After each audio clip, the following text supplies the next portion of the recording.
Course भी हिंदी कक्षा 10वीं पाठ्य पुस्तक के प्रश्नोत्तर संचयन पाठ 1 हरिहर काका। लेखक मिथिलेश्वर। प्रस्तुति समग्र हिंदी। पाठ्य पुस्तक के प्रश्नों उत्तर।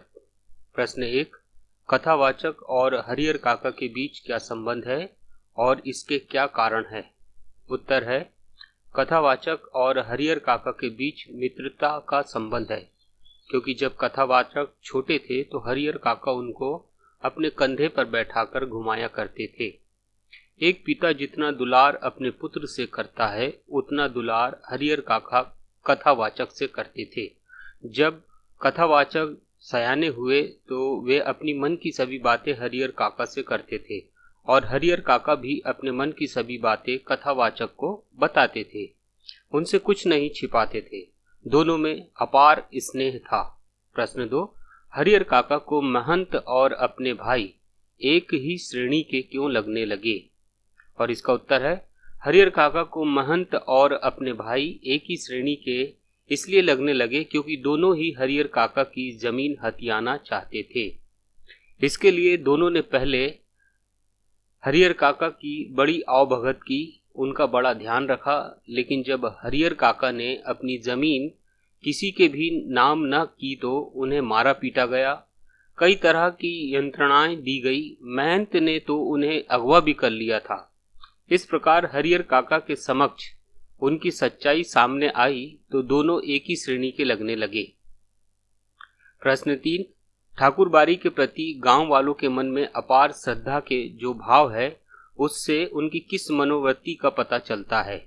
उत्तर है, गांव वालों की मनोवृत्ति धर्म भीरू है। उन्हें अपनी मेहनत और कोशिशों से अधिक देवी शक्ति पर भरोसा है। वे आए दिन ठाकुर बारी में मनोती मनाते रहते हैं। गांव वाले अंधविश्वासी है, वे आधुनिक ज्ञान विज्ञान से कोसों दूर है। प्रश्न 3, अनपढ़ होते हुए भी हरिहर काका दुनिया की बेहतर समझ रखते हैं। कहानी के आधार पर स्पष्ट कीजिए। उत्तर, अपनी जायदाद अपने भाइयों के नाम करने से पहले हरिहर काका को अपने गांव और इलाके के वे कुछ लोग याद आए जिन्होंने अपने जीते जी अपनी जायदाद अपने उत्तराधिकारियों या अन्य किसी के नाम पर कर दी थी, लेकिन इसके बाद उनका जीवन कुत्ते का जीवन हो गया था। कोई उन्हें पूछने वाला नहीं रहा। हरिहर काका ने इस बदलाव को समझ लिया और निश्चय किया कि अपने जीते जी किसी के नाम अपनी जमीन नहीं करेंगे। अपने भाइयों को समझा दिया, मर जाऊंगा तो अपने आप मेरी जमीन तुम्हें मिल जाएगी। जमीन लेकर तो जाऊंगा नहीं, इसलिए लिखवाने की क्या जरूरत। इससे पता चलता है कि हरिहर काका अनपढ़ होते हुए भी दुनिया की बेहतर समझ रखते थे। प्रश्न 5, हरिहर काका को जबरन उठा ले जाने वाले कौन थे। उन्होंने उनके साथ कैसा बर्ताव किया। उत्तर, ठाकुर बारी के महंत के लठेत हरिहर काका को जबरन उठा ले गए थे। उन्होंने हरिहर काका को डराया, धमकाया, बुरी तरह मारा पीटा, कोरे कागजों पर और कुछ दस्तावेजों पर जबरन अंगूठे के निशान लगवा लिए। उनके हाथ पांव बांधकर, मुंह में कपड़ा ठूसकर एक कमरे में पटक दिया और बाहर से ताला लगा दिया। हरिहर काका को इसी दशा में छोड़कर सभी महंत और कार्यकर्ता मंदिर से भाग गए। प्रश्न 6, हरिहर काका के मामले में गांव वालों की क्या राय थी और उसके क्या कारण थे। उत्तर है इसका, हरिहर काका के मामले में गांव वाले दो वर्गों में बंट गए थे। एक वर्ग वह था जो चाहता था कि हरिहर काका अपनी जायदाद ठाकुर बारी के नाम कर दे, इससे उनकी कीर्ति हमेशा बनी रहेगी। इस वर्ग के कुछ लोग धार्मिक संस्कारों वाले थे और कुछ पेटू और चटोर थे जो प्रसाद के नाम पर ठाकुर बारी में जुट जाते थे। और दूसरे वर्ग के में गांव के प्रगतिशील विचारों वाले लोग तथा वैसे किसान हैं जिनके यहाँ हरिहर जैसे औरत मर्द पल रहे होते हैं। इनका कहना है कि भाइयों का परिवार तो अपना ही होता है, उनको जायदाद ना देना उनके साथ अन्याय करना होगा। प्रश्न 7, कहानी के आधार पर स्पष्ट कीजिए कि लेखक ने यह क्यों कहा। अज्ञान की स्थिति में ही मनुष्य मृत्यु से डरते हैं। ज्ञान होने के बाद तो आदमी आवश्यकता पड़ने पर मृत्यु को वरण करने के लिए तैयार हो जाता है। उत्तर है, जब तक हम अपने आने वाले संकट के परिणामों को नहीं जानते तब तक हम डरते हैं, लेकिन जब हमें आई विपत्ति के परिणामों का पता हो जाता है तो हम मृत्यु से भी नहीं डरते। इस स्थिति में व्यक्ति डरना छोड़ देता है और संकट का सामना करने का मन बना लेता है। चूंकि उसे यह ज्ञान हो चुका होता है कि किसी संकट में अधिक से अधिक उसकी मौत हो सकती है, इसलिए वह चुनौती देने वालों से सहजता से कहता है कि चाहे मेरी जान ले लो, लेकिन वह डरेगा नहीं, ना ही कोई अनुचित कदम उठाएगा।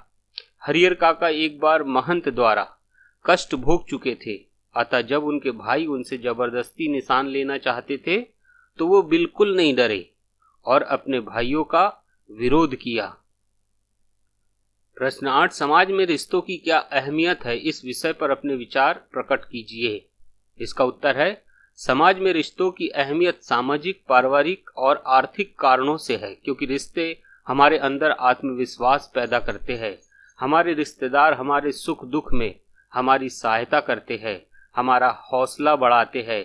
हमारा परिवार ही हर परिस्थिति में हमारे साथ होता है। हमारा भी हमारे रिश्तेदारों के प्रति कुछ दायित्व होता है। हम जो कुछ भी कमाते हैं उससे अपनी और अपने परिवार की आवश्यकताओं की पूर्ति करते हैं। क्योंकि मनुष्य एक सामाजिक प्राणी है, अतः बिना समाज के वह रह नहीं सकता।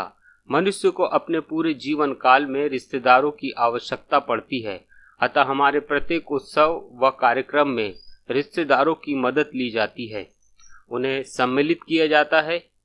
लेकिन आज व्यक्ति स्वार्थी हो गया है। आज के वातावरण में रिश्तों की परिभाषा बदल गई है। आज हम रिश्तों की गरिमा को कलंकित कर रहे हैं। भाई भाई का दुश्मन हो गया है। बूढ़े माता पिता को वृद्धाश्रम में पहुंचा रहे हैं। प्रश्न 9, यदि आपके आसपास हरिहर काका जैसी हालत में कोई हो तो आप उसकी किस प्रकार मदद करेंगे? और इसका उत्तर है, हम उससे बातचीत कर उसके अधिकारों से अवगत कराएंगे, उसे आत्मसम्मान के साथ जीने में सहायता करेंगे, उसे भावनात्मक रूप से समझाकर दुनिया की वास्तविकता से अवगत कराएंगे, उसे वृद्धों के लिए काम करने वाली संस्था के हवाले कर सकते हैं, उसको सताने या परेशान करने वालों के खिलाफ शिकायत दर्ज कराएंगे, उसकी हर संभव सहायता करेंगे। प्रश्न 10, हरिहर काका के गांव में यदि मीडिया की पहुंच होती तो उनकी क्या स्थिति होती? अपने शब्दों में लिखिए। उत्तर है, मीडिया हरिहर काका पर हुए अत्याचार की सूचना आम जनता तक पहुंचा देता। हरिहर काका के साथ जो कुछ घटा उसकी पूरी जानकारी जन जन को होती।